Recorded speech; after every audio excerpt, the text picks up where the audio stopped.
Welcome back to the patch. Spring is here and there's a lot of changes going on in the garden, so I thought I'd take this opportunity on this rather sunny but windy day to give you a quick tour around the garden. Come on, let's have a look.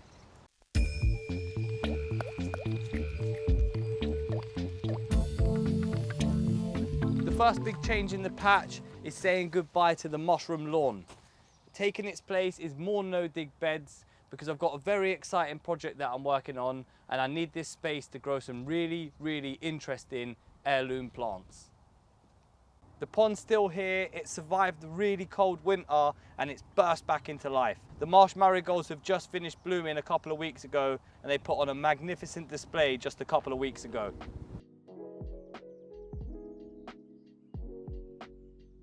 The main beds in the garden are slowly starting to fill up with crops like beetroot, peas, garlic that's overwintered, turnips, broad beans.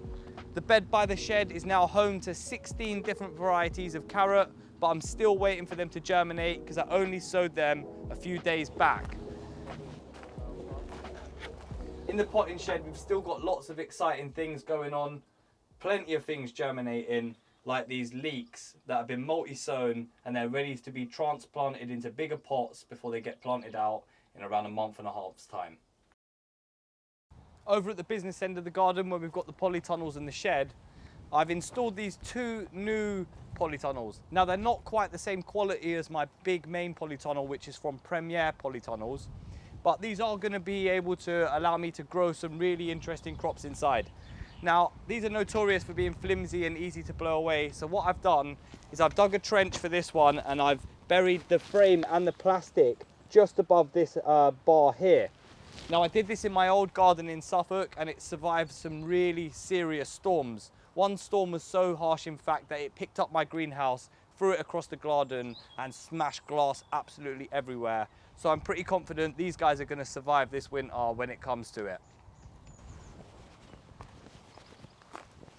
In the main tunnel, we've already started switching over to our summer crops. The tomatoes have gone in, and this year I've tied them up with hay baling twine, which is much thicker and stronger.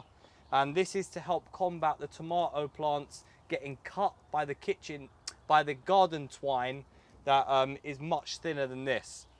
Down the middle, we've got all of our other crops ready to go in. The cucumbers and melons and squashes are still back at home being grown because the nighttime temperatures are still a little bit low. We've got a very exciting thing in here I'd like to show you, and this is a litachi berry, and it's in the tomato family, but as you can see, it's got absolutely covered in spikes. Quite a vicious looking plant, and not one I think the slugs will be eating. What else have we got going in here? We've got some salads that have been growing from late winter, radishes that have been growing in late winter through now, which are starting to bolt.